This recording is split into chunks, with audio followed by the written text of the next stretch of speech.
Theory कल पढ़ा था हम लोगों ने, आज उसका प्रैक्टिकल अप्रोच देखना है। तो कॉस्ट शीट से पहले पहले आपको कॉस्ट शीट का फॉर्मेट समझना पड़ेगा, कैसे फॉर्मेट है, ठीक है। तो लेट्स सी कॉस्ट का फॉर्मेट।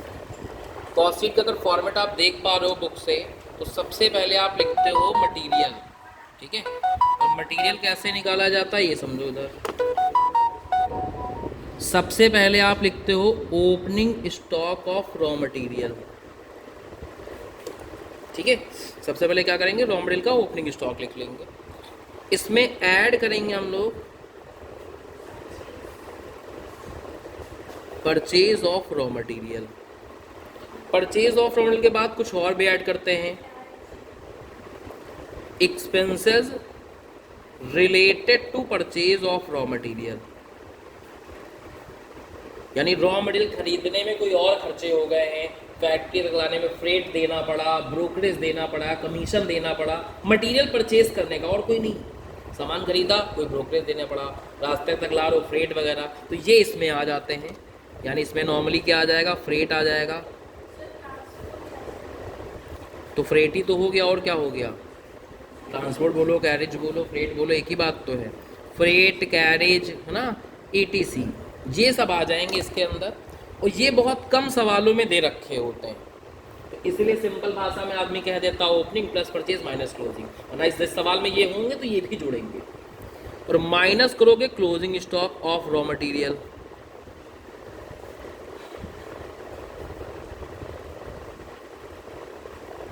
और ऐसा जोड़ घटाना करके जो अमाउंट आएगा, ऐसा जोड़ घटाना करके जो अमाउंट आएगा, इसको हम लोग क्या बोलेंगे, इसको बोलेंगे हम लोग raw material consumed. Raw material, या इसी चीज को डायरेक्ट मटेरियल भी कहा जाता है। चाहे इसको हम डायरेक्ट मटेरियल बोलें, और चाहे क्या बोल सकते हैं बेटा, रॉ मटेरियल कंज्यूम्ड बोल सकते हैं। फिर डायरेक्ट मटेरियल में और ऐड करते हो, दैट इज डायरेक्ट लेबर या डायरेक्ट वेजेस, कुछ भी बोल दो। और ऐड करते हो डायरेक्ट एक्सपेंसेस, चाहे इसको लेबर बोलो चाहे वेजेस बोलो, एक ही बात है, लेकिन डायरेक्ट वाली। इसलिए डायरेक्ट एक्सपेंसेस बोलो, या इसका दूसरा नाम है चार्जेबल एक्सपेंसेस। तो कभी कभी चार्जेबल एक्सपेंसेस के नाम से दे रखा होगा, वो भी डायरेक्ट एक्सपेंसेस होता है। Direct material, direct labour, direct expenses, ये सब जोड़ दोगे तो कल पढ़ा था क्या आता है, प्राइम कॉस्ट। इसको प्राइम कॉस्ट या डायरेक्ट कॉस्ट के नाम से जानते हैं। चाहे प्राइम कॉस्ट बोलो, ये जो थोड़ा पॉपुलर नाम है इसका प्राइम कॉस्ट, लेकिन कभी कभी डायरेक्ट कॉस्ट के नाम से भी दे सकता है। तो इससे आ गया ये आपकी प्राइम कॉस्ट। प्राइम कॉस्ट के बाद ऐड किया जाता है फैक्ट्री ओवरहेड, ठीक है। फैक्ट्री ओवरहेड, चाहे फैक्ट्री ओवरहेड बोलें, चाहे प्रोडक्शन ओवरहेड बोलें, चाहे वर्क ओवरहेड बोलें, तीन नाम है इसके, फैक्ट्री ओवरहेड, वर्क ओवरहेड और प्रोडक्शन ओवरहेड। इन जोड़ा जाता है।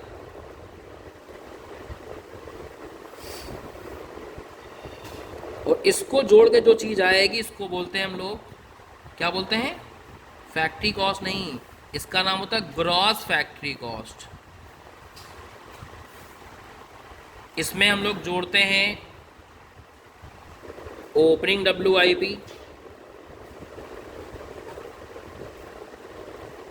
घटाते हैं closing WIP, work in progress. Opening वाला जोड़ोगे, क्लोजिंग वाला घटाओगे, इतना जोड़ घटाना करके जो आएगा, इसको बोलेंगे नेट फैक्ट्री कॉस्ट। और कभी कभी ये ग्रॉस या नेट नहीं निकालना होगा तो सीधा ही सब जोड़ देते हैं, सीधा यहीं पे आ जाते हैं, नेट फैक्ट्री कॉस्ट बोल देते हैं। कभी कभी यही आ जाए सवाल, ग्रॉस फैक्ट्री कॉस्ट आपको दे दे, ये दोनों दे दे, कहे नेट फैक्ट्री कॉस्ट निकालो, या तो और नेट फैक्ट्री कॉस्ट दे दे, ये दोनों दे दे, कहे ग्रॉस निकालो ना। तो MCQ में तो कहीं से कुछ भी आ सकता है, तो हर चीज़ समझ के चलनी है। तो इससे आ गई आपकी net factory cost. Net factory cost के बाद हम लोग जोड़ते हैं ऑफिस के ओवरहेड, जिसको आप एडमिन ओवरहेड या इसी को हम लोग ऑफिस ओवरहेड भी कहते हैं, ये जोड़ दोगे। और इतना जोड़ के जो चीज आएगी, इसको बोलते हैं COP, that is cost of cost of production. के बाद और जुड़ता है opening stock of finish goods और लेस करते हैं closing stock of finish goods. इतना जोड़ बटोर के जो आता है इसको बोलते हैं हम लोग COGS। COGS का फुल फॉर्म है cost of goods sold. Cost of goods sold. Cost of goods sold के बाद ऐड किया जाता है selling and distribution overhead. Selling and distribution overhead. और इसको जोड़ के जो चीज आती है इसको बोलते हैं हम लोग टोटल कॉस्ट। क्या बोलते हैं? टोटल कॉस्ट, या इसका एक दूसरा नाम है, इसको कॉस्ट ऑफ सेल्स के नाम से भी जानते हैं। और इसमें हम प्रॉफिट अगर जोड़ लेंगे तो फिर सेल आ जाती। ठीक है, इसमें अगर प्रॉफिट ऐड कर लेंगे तो फिर ये सेल आ जाती है। तो ये फुल फ्लेज फॉर्मेट है। रॉ मटेरियल का ओपनिंग क्लोजिंग यहाँ एडजस्ट हो जाता है, WIP का ओपनिंग क्लोजिंग यहाँ, और फिनिश गुड्स का ओपनिंग क्लोजिंग यहाँ। ठीक है, कभी कभी बच्चा गड़बड़ कर देता, पता का यहाँ ओपनिंग स्टॉक लिख दिया WIP का या फिनिश गुड्स का, यहाँ लिखना है WIP का, रॉ मटेरियल का यहाँ लिखना, तो गड़बड़ा जाएगा ना। ध्यान रखना चीज़ों को।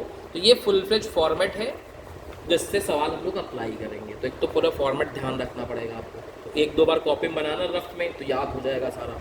याद हो जाएगा तो सवाल में इतनी परेशानियाँ नहीं आएंगी। ठीक है, अब इसी चीज़ को अगर मान लो छोटा सवाल है तो हम ऐसे लंबा लंबा भी लिख सकते हैं, ऐसे भी इक्वेशन फॉर्म में लिख सकते हैं कि opening stock plus purchase plus खर्चे minus closing is equal to होता है डायरेक्ट मटेरियल। ऐसे भी लिख सकते हैं, है ना, वैसे करके भी लिख सकते हैं। लेकिन पूरा फॉर्मेट याद रहा तो आप लिख लोगे, चाहे वैसे लिखना हो चाहे लंबा लंबा लिखना हो, कहानी वही रहेगी आपकी। समझ में आ गया ये?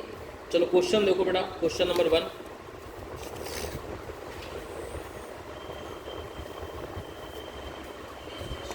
फाइल स्टेशन ही है और क्या।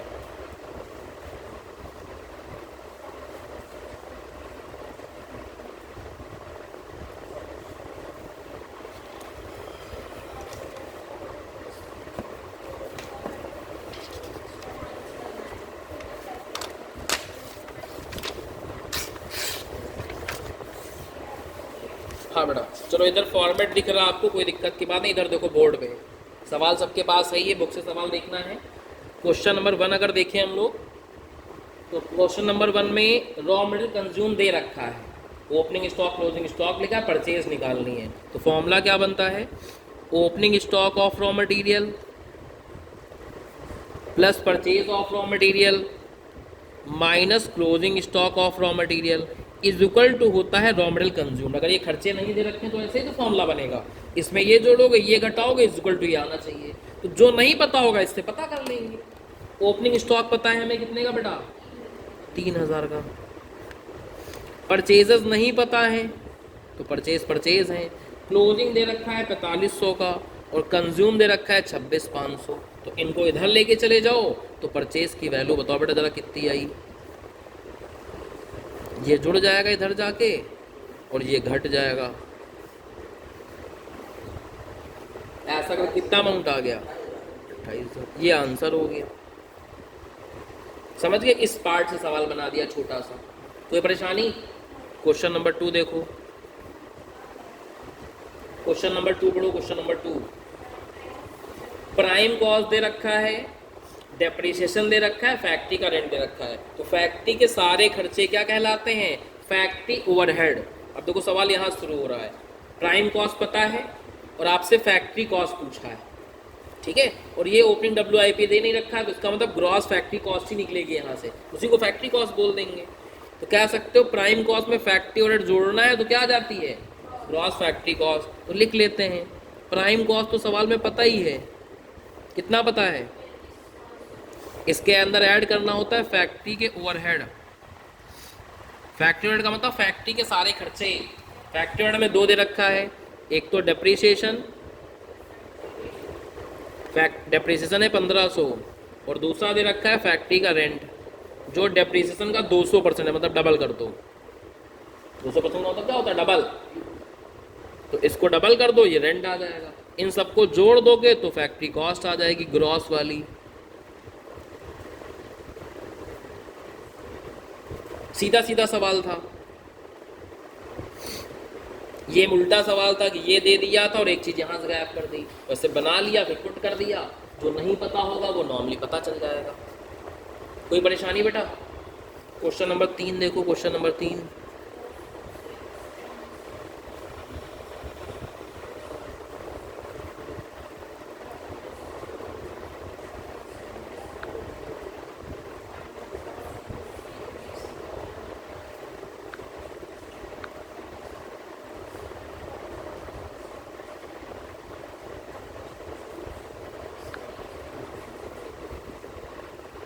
हाँ बेटा, कॉस्ट ऑफ सेल्स पता है, मतलब टोटल कॉस्ट पता है, एडवर्टीजमेंट के खर्चे, डिस्काउंट ऑन सेल्स और कॉस्ट ऑफ गुड्स सोल्ड निकालना। तो यहाँ से देखो, कॉस्ट ऑफ गुड्स सोल्ड निकालना है और कॉस्ट ऑफ सेल सवाल में दे रखा है, मतलब यहाँ से लेके यहाँ तक का यूज़ होगा। तो कॉस्ट ऑफ गुड्स सोल्ड में सेलिंग डिस्ट्रीब्यूशन और जोड़ते हो तो कॉस्ट ऑफ सेल आता है, तो जब उल्टा चलोगे तो माइनस करना होगा, यानी कॉस्ट ऑफ सेल से अगर ये घटा दें तो कॉस्ट ऑफ गुड्स सोल्ड आ जाएगा। ठीक है, तो कॉस्ट ऑफ गुड्स सोल्ड कैसे निकलेगा? आपको कॉस्ट ऑफ सेल्स लिखनी है, कॉस्ट ऑफ सेल 37,416, इसमें से माइनस करना होगा सेलिंग एंड डिस्ट्रीब्यूशन ओवरहेड। अगर नीचे की बात पता है ऊपर निकालना है तो उल्टा चलना पड़ेगा, उल्टा चलने के लिए सारी गणित उल्टी हो जाएगी, जो माइनस करते हो प्लस हो जाएगा, जो प्लस करते हो माइनस हो जाएगा। तो सेलिंग एंड डिस्ट्रीब्यूशन ओवरहेड के नाम पे अगर देखो तो एडवर्टीजमेंट कॉस्ट दे रखी है 600 और डिस्काउंट लिखा हुआ है, डिस्काउंट 50% रहेगा, इसका मतलब 300। इन दोनों को घटा दो, जो आएगा वो आ जाएगा कॉस्ट ऑफ गुड्स सोल्ड। जो घट के आ जाएगा वो क्या हो जाएगा बेटा? Cost of goods sold. बताओ कितना आया? 36,516। कोई परेशानी? बताओ बेटा। ठीक है, अगला सवाल देखो, चौथा।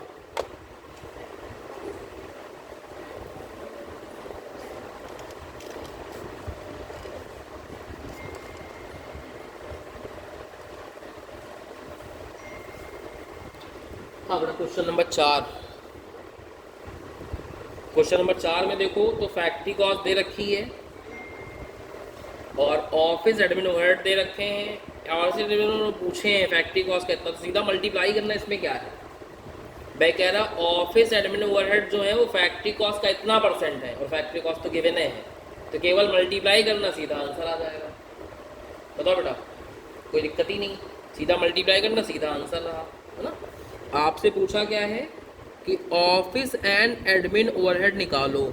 सवाल खुद कह रहा है कि ये जो फैक्ट्री कॉस्ट है उसका 7.31% है, ऐसे तो सवाल कह रहा है, और फैक्ट्री कॉस्ट हमें सवाल में सीधी सीधी पता है, तो बस केवल गुणा करना है इसमें, तो बहुत ही ईजी हो गया। ये तो वो बात होगी कि सेल बता देगा है प्रॉफिट 10%, तो बताओ प्रॉफिट कितना हुआ, तो आपको मल्टीप्लाई करके बता देगा। तो 28,894.25 रुपीज़ कुछ इतना आ रहा है, समझ गए। क्वेश्चन नंबर 5,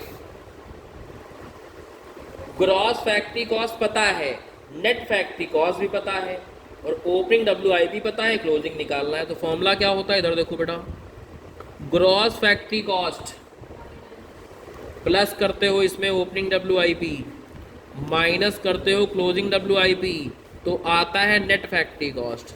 यही तो पढ़ा था, ग्रॉस फैक्ट्री कॉस्ट में इसको जोड़ो इसको घटाओ तो नेट वाला आ जाएगा। तो सेम चीज, ग्रॉस फैक्ट्री कॉस्ट है 58,000, ओपनिंग WIP पता है 8,000, क्लोजिंग निकालना है X मान लो, ठीक है, और ये पता है नेट कितना, तो X की वैल्यू बताओ, ये X इधर जाएगा ये इधर चला जाएगा, यानी 58,000 plus 8,000 minus 54,000 is equal to X। तो बताओ X की वैल्यू कितनी आई? 12,000, यानी क्लोजिंग WIP कितना आ गया? 12,000। ठीक है, कोई परेशानी नहीं होगी। चलो अगला सवाल देखो, क्वेश्चन नंबर 6।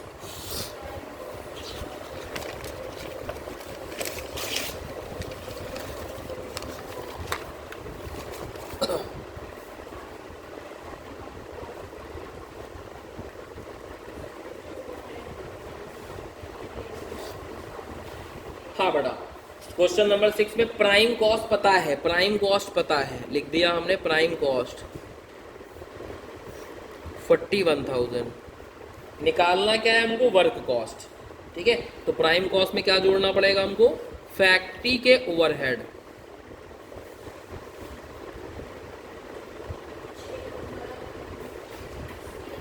फैक्ट्री ओवरहेड इस बार उसने बताया है कि वेरिएबल वाले अलग बता रहा है और फिक्स वाले अलग बता रहा है, यही तो बोला।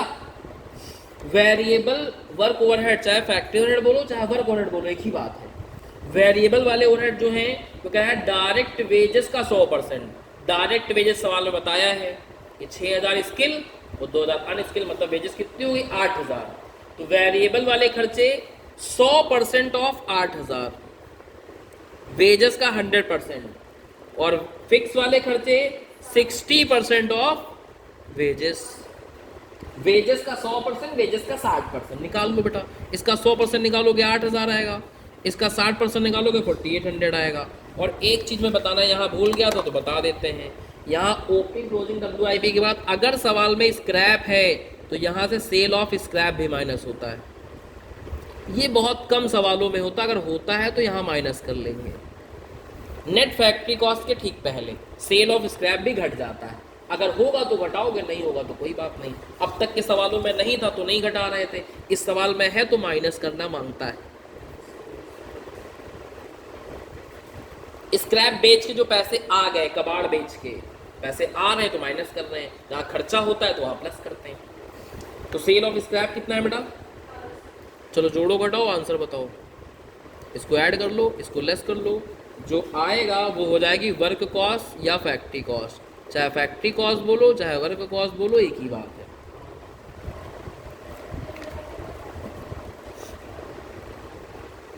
ठीक है, चाहे मैं फैक्ट्री कॉस्ट बोलूं और चाहे वर्क कॉस्ट बोलूं, एक ही बात है। वर्क और फैक्ट्री और प्रोडक्शन एक ही वर्ड। ठीक है, चलो question number 7, question number 7।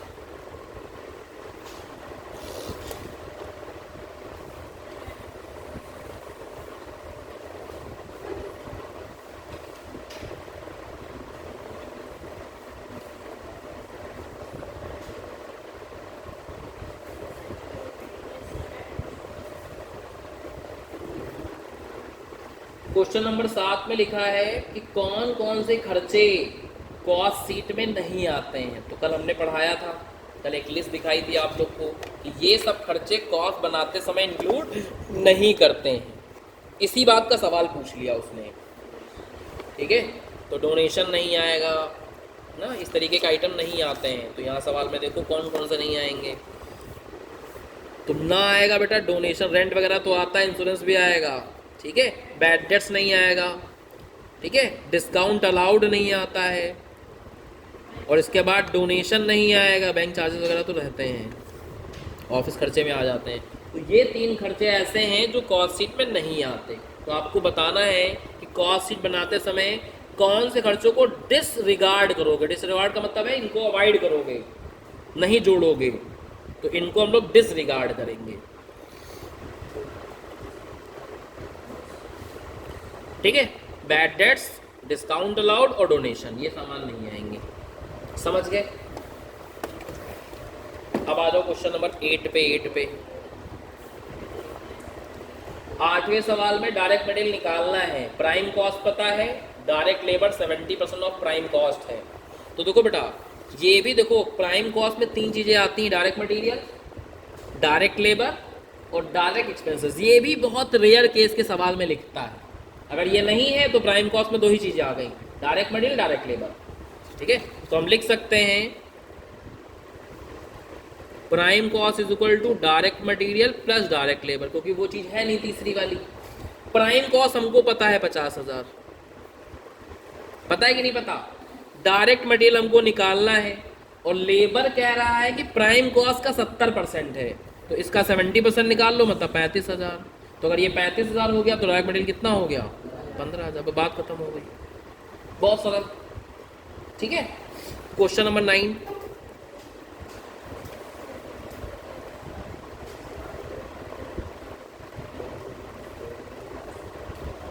Material cost दे रखी 80,000, लेबर कॉस्ट दे रखी 60,000, तो दोनों को ऐड कर देंगे तो प्राइम कॉस्ट आ जाएगी। फैक्ट्री ओवरहेड दे रखा है 90,000 का, WIP ओपनिंग वाला दे रखा है, कॉस्ट ऑफ गुड्स मैन्युफैक्चर दे रखा है, और इंड वाले गुड्स की प्राइस बतानी है, मतलब क्लोजिंग WIP बतानी है। तो फॉर्मेट में डाल देते हैं। Direct material 80,000, direct labour 60,000, total हो गया प्राइम कॉस्ट 1,40,000। इसमें ऐड करोगे फैक्ट्री ओवरहेड, फैक्ट्री ओवरहेड है आपके 90,000 के, तो ग्रॉस फैक्ट्री कॉस्ट आ जाती। इसमें ऐड कर लो इसी समय ओपनिंग WIP और लेस कर लो क्लोजिंग WIP। ओपनिंग WIP पता है 15,000, क्लोजिंग WIP निकालना है, जो निकालना उसको एक्स लिख दिया, कोई दिक्कत। और जोड़ घटाना करके फाइनल आ जाती कॉस्ट ऑफ गुड्स मैन्युफैक्चर 2,45,000। अब इक्वेट करके सॉल्व कर लो। 140 plus 90 plus 15 minus X is equal to 245। ये 245 इधर चला जाएगा, एक्स इधर चला जाएगा, यानी 140 plus 90 plus 15 minus 245 is equal to X. ये सब सॉल्व करो, जीरो आ रहा है, तो एक्स की वैल्यू हो गई जीरो। जीरो का मतलब क्लोजिंग WIP क्या हो गया, निल, कुछ है ही नहीं। ये भी 245 हो रहा है, ये भी 245, जो टोटल के जीरो, यानी क्लोजिंग WIP सवाल में नहीं, आंसर आ जाएगा निल। समझ गए। अगला सवाल देखो, क्वेश्चन नंबर 10।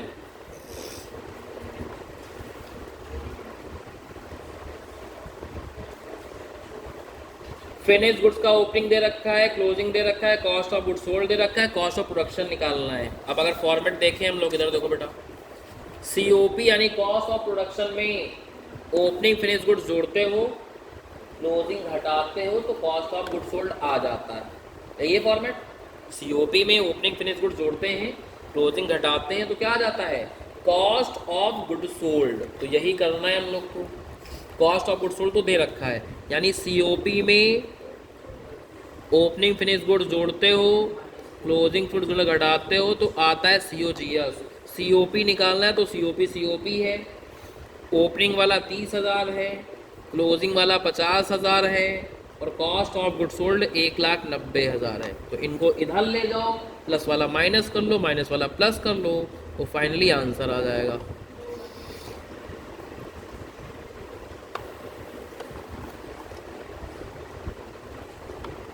₹2,10,000। कोई परेशानी? ये सब तो हो गए छोटे छोटे नन्हे मुन्ने सवाल, ठीक है। अब एक देखो बड़ा सवाल भी लिखा है, क्वेश्चन नंबर 11, जिसमें मुझे फैक्ट्री कॉस्ट भी निकालनी है, प्राइम कॉस्ट भी निकालनी, कॉस्ट ऑफ गुड्स सोल्ड भी निकालना है, प्रॉफिट भी निकालना है, सब कुछ निकालना है, ठीक है। तो फुल फ्लेज सवाल भी लगा ले 2-3, इससे प्रैक्टिस हो जाए आपकी। Question number 11। अब सबसे पहले आप, इसमें सारा डेटा है, सबसे पहले आप लिखते हो ओपनिंग रॉ मटेरियल जो कि 60,000 का है, प्लस करोगे इसमें purchase of raw material. Purchase देखो बेटा कितना है, 9 लाख का, माइनस करोगे क्लोजिंग रॉ मटेरियल। कैसी बात करो, बगल में लिखा नहीं 31, 12, 15 का, ठीक है। ऐड लेस करो, आ जाएगा आपका रॉ मटेरियल कंज्यूम्ड, या इसी को डायरेक्ट मटेरियल बोल सकते हो, या दूसरा नाम क्या लिख सकते हैं, रॉ मटेरियल कंज्यूम्ड। 9,10,000 ये माइनस होगा, ऊपर वाला प्लस होगा, जोड़ बटोड़ के 9,10,000 आ रहा है। डायरेक्ट मटेरियल आ चुका है। अब जोड़ोगे इसमें डायरेक्ट वेजेस जो सवाल में दे रखे हैं 5 लाख के, ऐड कर दो, प्राइम कॉस्ट आ जाएगी।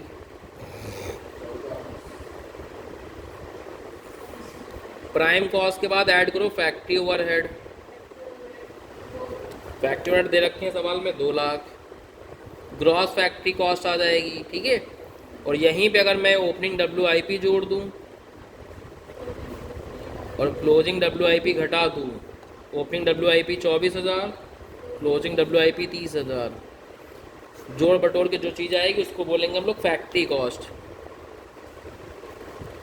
नेट फैक्ट्री कॉस्ट या फैक्ट्री कॉस्ट। चलो ऐड लेस करके वैल्यू बताओ कितनी आई।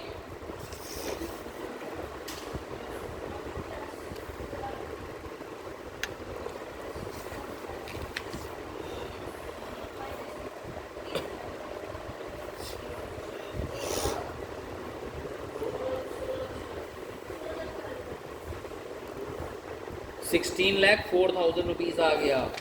इसके बाद ऐड करोगे ऑफिस या एडमिन ओवरहेड। एडमिन ओवरहेड है 50,000, आ जाएगा COP यानी कॉस्ट ऑफ प्रोडक्शन। ऐड करो इसमें ओपनिंग फिनिश गुड्स और लेस करो closing finish goods. Opening finish goods 1,20,000 और क्लोजिंग फिनिश गुड्स 1,10,000। चलो ऐड लेस करो और finally cost of goods sold बताओ।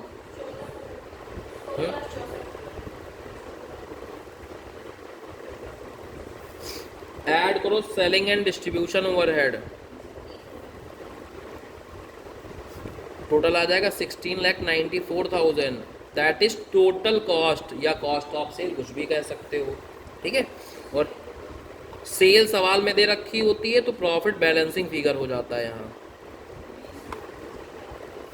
सेल 20 लाख लिखी हुई है तो टोटल कॉस्ट और प्रॉफिट का डिफरेंस निकाल लो, टोटल कॉस्ट और सेल का 3,06,000। तो इस तरीके से फुल फ्लेश सवाल लगाया जा सकता है, ठीक है। तो कभी कभी क्या होता है, एक ही सवाल एग्जाम में आएगा, उसमें 4-5 बातें पूछेगा और हर बात के 2 नंबर होंगे। जैसे इसमें देखो कितनी बातें पूछी गई, prime cost, factory cost, cost of goods sold, profit, 4 बातें। तो एक सवाल एक ही है लेकिन 8 नंबर का है, 4 बातें उनके 8 नंबर मिलेंगे। पूरा सवाल लगाया 8 नंबर हो गए। तो जो छोटे छोटे पढ़े थे वो एक एक सवाल आएगा, इंडिविजुअल 2-2 नंबर का होगा। इस तरीके की बातें भी होती हैं। फिर एक क्वेश्चन है, क्वेश्चन नंबर 12 यानी कि 12, ठीक है। 12 में क्या है, बस देखो लगेगा सवाल इसी तरीके से। कभी कभी सवाल चालाकी करता है, फैक्ट्री और इकट्ठा नहीं बताएगा, खर्चे बताएगा, तुम समझो क्या फैक्ट्री में आएगा क्या नहीं आएगा। तो फिर उनको एक्यूमुलेट करते हैं, इकट्ठा करते हैं, फिर फॉर्मेट बनाएंगे। हाँ, तो इस वाले सवाल में ऐसे ही है। 12वें सवाल में कुछ खर्चे हैं जो बिल्कुल फैक्ट इसमें आएंगे ही नहीं, वो भी ध्यान रखना है। कौन सा खर्चा कहाँ आएगा, फिनिश गुड्स तो जानते हो, रॉ मटेरियल जानते हो, WIP जानते हो, कहाँ कहाँ आता है वो पता है। परचेज और रॉ मटेरियल भी जानते हो, कैरिज इनवर्ट जुड़ जाएगा शुरुआत में ही, है ना। परचेज खर्चा हो गया। वेजेस, ये डायरेक्ट वेजेस हो गई आपकी। वर्क मैनेजर सैलरी फैक्ट्री, तो F लिखे दे रहे, F का मतलब फैक्ट्री ओवरहेड में आएगा, बगल में लिखा सकते हो F। फैक्ट्री एम्प्लॉय सैलरी, ये भी फैक्ट्री में आ जाएगी। फैक्ट्री का रेंट वगैरह ये भी फैक्ट्री में आ जाएगा। रिप्लेसमेंट ऑफ मशीनरी यहाँ नहीं आती है, ठीक है। रिप्लेसमेंट ऑफ मशीनरी जो होती है वो PL अकाउंट का हिस्सा होता है। तो रिप्लेसमेंट, हाँ, रिप्लेसमेंट ऑफ मशीनरी यहाँ नहीं आएगी। पावर एक्सपेंसेस ये भी फैक्ट्री में, अदर प्रोडक्शन ये भी फैक्ट्री में, ये कहीं नहीं आएगा। रिप्लेसमेंट ऑफ मशीनरी क्रॉस लगा दिया, कहीं नहीं आएगा। जर्नल एक्सपेंसेस ये ऑफिस ओवरहेड में आते हैं, ऑफिस में एडमिन बोलो, ऑफिस ओवरहेड कहीं बोल लो। सेल पता है, इनकम टैक्स कहीं नहीं आएगा, डिविडेंड कहीं नहीं आएगा, डिवेंचर इंटरेस्ट कहीं नहीं आएगा, transfer to sinking fund for goodwill return of, ये पूरा एक ही लाइन में लिखा था, वो आधा वहाँ दीदी से, ये भी कहीं नहीं आएगा। पेमेंट ऑफ सेल टैक्स ये भी कहीं नहीं आएगा, अमाउंट ही नहीं है। और selling expenses selling and distribution में आ जाएंगे, ठीक है। तो इनको नोट कर लो कौन सी चीज़ कहाँ आएगी।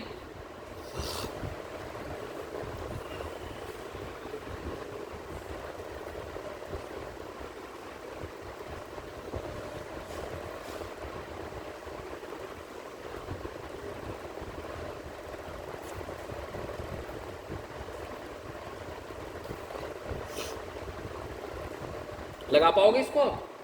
ये तो पता ही चलेगा कहाँ आएगा, फिर अपना लग जाएगा इसी तरीके से।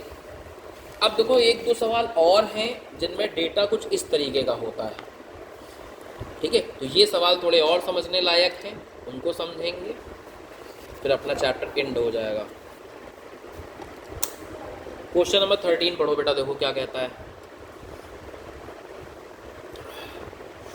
रॉ मटेरियल कंज्यूम दे रखा है, डायरेक्ट लेबर दे रखा है, मशीन आर दे रखा है और मशीन आर रेट दे रखा है।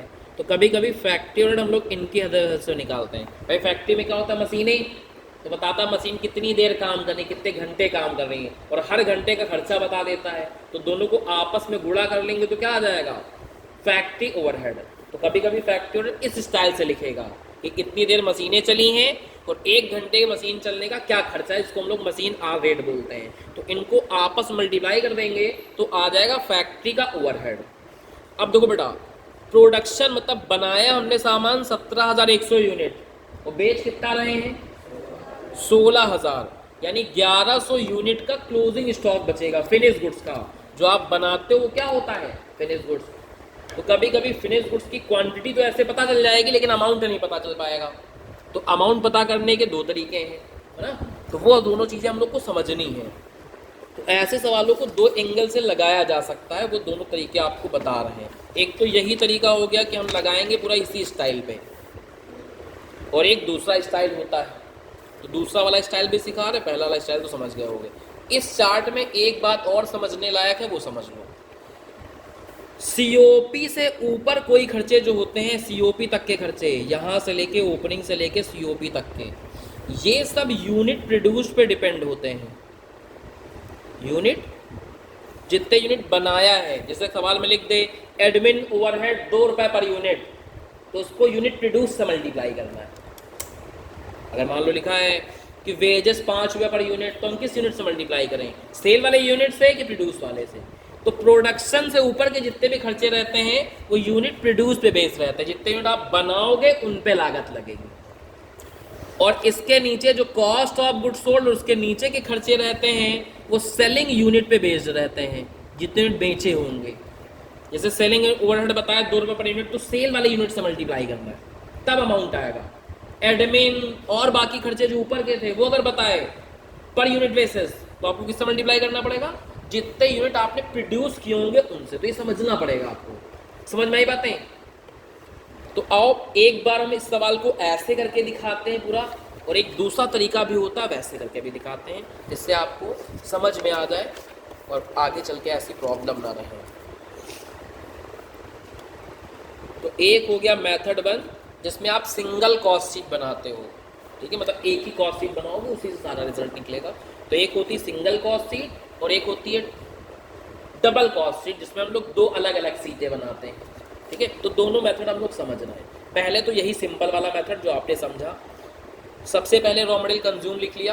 कितना रॉ मटेरियल कंज्यूम है बेटा, 15,000। फिर आपने लिख दिया, इसी को डायरेक्ट मटेरियल भी बोलते हो, चाहे डायरेक्ट मटेरियल बोलें। इसके बाद डायरेक्ट वेजेस या डायरेक्ट लेबर है 9,000 का, इनको जोड़ लेंगे क्या आ जाएगा, शॉर्टकट में लिख रहे हैं पीसी मतलब प्राइम कॉस्ट, चल जाएगा ना। आगे फैक्ट्री ओवरहेड 900 आवर्स इंटू 5 मतलब 4500 रुपये, ठीक है। मशीन आवर्स और मशीन रेट को आपस में गुणा कर देना है, और ऐसा करके निकाल लोगे तो आ जाएगी वर्क कॉस्ट। WC लिख दे रहे हैं 28,500। कोई परेशानी, वर्क कॉस्ट आ गई। वर्क कॉस्ट के बाद ऐड करोगे बेटा एडमिन ओवरहेड। एडमिन ओवरहेड इस वर्क कॉस्ट का 20% निकालो, इसका 20%, 28 2 56 5700 रुपये, ठीक है। मल्टीप्लाई ऐड करो 34,200, ये आ जाएगा आपका कॉस्ट ऑफ प्रोडक्शन। कोई परेशानी, कॉस्ट ऑफ प्रोडक्शन के बाद ऐड करते थे ओपनिंग फिनिश गुड्स और लेस करते थे closing stock of finish goods. Opening होता है तो सवाल बताता है, लेकिन क्लोजिंग पता चल जाता है कैसे। यूनिट बनाए 17,100 और बेचे 16,000, उसका मतलब 1100 यूनिट का क्लोजिंग स्टॉक बचा। तो इसकी वैल्यू निकालनी पड़ती है, 1100 unit into COP per unit. COP per unit, COP per unit कैसे निकालोगे, ये COP आई है, कितने में बनाए थे हमने 17,100, तो डिवाइड कर दो उससे, COP पर यूनिट पता चल जाए। COP पर यूनिट निकालने का फॉर्मूला क्या है कि टोटल COP कितनी आई है और इसको डिवाइड करते हैं यूनिट प्रोड्यूस से, कितना यूनिट आपने बनाया था। तो टोटल COP 34,200, यूनिट बनाए थे 17,100, यानी एक यूनिट की कॉस्ट ऑफ प्रोडक्शन आ चुकी है 2 रुपये। इस 2 रुपये से यहाँ गुणा करना होगा, 1100 इंटू 2 कर लो, कितना हो गया, और ये 2200 यहाँ से घटा दो।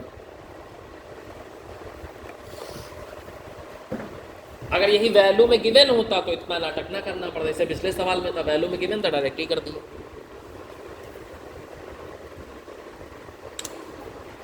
हाँ बेटा, हाउ मच, 32,000। ऐड करोगे सेलिंग एंड डिस्ट्रीब्यूशन ओवरहेड, हमने बताया था सेलिंग डिस्ट्रीब्यूशन यूनिट सोल्ड पे डिपेंड होते हैं, जितने यूनिट बेचे होते हैं। कितने यूनिट बेचे हमने? बेचे कितने? 16,000 बेचे 16,000 बेचे हैं। और पर यूनिट सेलिंग डिस्ट्रीब्यूशन कितना है? 50 पैसा। सेलिंग डिस्ट्रीब्यूशन यूनिट देखो कितना बताया है, 50 पैसा पर यूनिट। मल्टीप्लाई कर दो, 8,000 आ जाएगा। यूनिट सोल्ड, कितने यूनिट बिके हैं, और इनटू पर यूनिट का क्या सेलिंग खर्चा बताया गया है। ऐड कर दोगे 40,000 आ जाएगी आपकी क्या बेटा? Total cost. सेल हमको पता है, कैसे पता है? 16,000 यूनिट बेचने हैं 4 रुपए के हिसाब से, तो 64,000 की सेल हो गई, तो प्रॉफिट कितना आ गया? 24,000। Balancing figure. तो एक तो ये स्टाइल होता है कि हम एक ही फॉर्मेट बनाएंगे, उसी से प्रॉफिट निकाल लेंगे, ठीक है। एक दूसरा तरीका होता है, वो समझना है। मेथड 2। मेथड 2 में क्या होता है, हम दो स्टेटमेंट अलग अलग बनाते हैं, ठीक है। एक होता है statement of cost,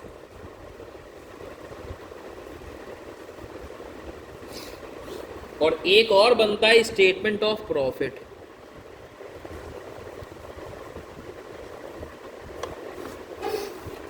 statement of cost जो बनाया जाता है, जितने यूनिट आप बना रहे होते हो उतने यूनिट का बनेगा, जितने बना रहे होते हो, और प्रॉफिट उतने पे होता है जितने आप बेच रहे होते हो।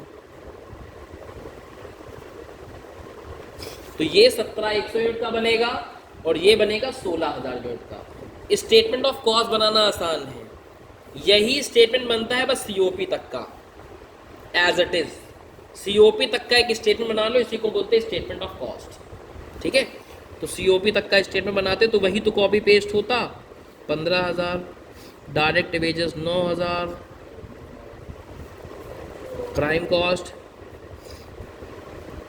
फैक्ट्री ओवरहेड 4500, वर्क कॉस्ट 28,500, 5700 के फैक्ट्री ओवरहेड, और सीओपी कितनी आ जाती मेरी? 34,200। Admin overhead. फिर एक काम और करते हैं, यहाँ पे वही चीज़ निकालते हैं, सीओपी पर यूनिट, और उसका वही फॉर्मूला रहेगा जो अभी पढ़ा था, total COP divide by unit produce, और वही 2 रुपये आएगा। यहाँ पे क्या होता है, इस स्टेटमेंट में इसके बाद वाला काम करते हैं, लेकिन डायरेक्टली सीओजीएस आ जाता है यहाँ दादू से। यहाँ डायरेक्टली सीओजीएस निकालते हैं। सीओजीएस कैसे निकलता है? यूनिट सोल्ड को मल्टीप्लाई कराओ सीओपी पर यूनिट से। यूनिट कितने बेच रहे हो और सीओपी पर यूनिट कितना आया था, सीधा आ जाओगे कॉस्ट ऑफ गुड्स सोल्ड पे, और कॉस्ट ऑफ गुड्स सोल्ड के बाद वाला काम एज इट इज ऐसा ही होगा। इसमें ये रायता नहीं करना पड़ता, वो अपने आप किनारे हो जाता है। तो कॉस्ट ऑफ गुड्स सोल्ड आ गया आपका 32,000, इसमें ऐड करोगे सेलिंग एंड डिस्ट्रीब्यूशन ओवरहेड, और वो वैसे ही निकाले जाएंगे 16,000 यूनिट इंटू 50 पैसा, मतलब 8,000। टोटल कॉस्ट आ जाएगी 40,000।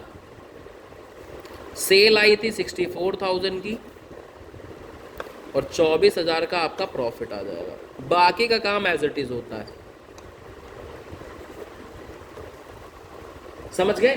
तो इसमें आप दो स्टेटमेंट बना के अलग अलग आंसर निकालते हो, और इसमें एक ही में काम हो जाता है। इसमें वही जो पुराना फॉर्मेट था वो फॉलो हो रहा है, इसमें इसी चीज को दो अलग अलग फॉर्मेट में तोड़ दिया गया। सीओपी तक का काम अलग, और सीओजीएस और उसके बाद का काम अलग। समझ में आ गया? तो किसी भी तरीके से आप कर सकते हो। वैसे आगे की पढ़ाई के लिए, इंटरमीडिएट फाइनल के लिए आपको दोनों तरीके समझ के चलने पड़ेंगे। कभी कभी क्या होता है, कोई बुक है उसमें सोल्यूशन इस तरीके से दे रखा, तब भी आपको समझ में आना चाहिए। किसी बुक में इस तरीके से सोल्यूशन दे रखा, तब भी समझ में आना चाहिए, है ना। ये वाला थोड़े बड़े सवालों में जो दो फॉर्मेट वाला है, इसमें जो काम जल्दी हो जाता है, ठीक है। लगता है दो फॉर्मेट बनाने पड़ेंगे ये, लेकिन थोड़ा इजी वे है, इजी गोइंग है। इससे आपको यहाँ सीओपी पता भी चल जाती, सारा काम कर देते हैं हम लोग को। तो इंटरमीडिएट में ज़्यादातर सवाल इसी फॉर्मेट से लगेंगे, है ना। तो दोनों समझ के चलने हैं अभी, वरना इंटर में आओगे पता लगा कॉसिटी नहीं बनानी आ रही है ना। तो बेसिक काम आपके आने चाहिए, एग्जाम में तो आएगा ही, वो भी करोगे।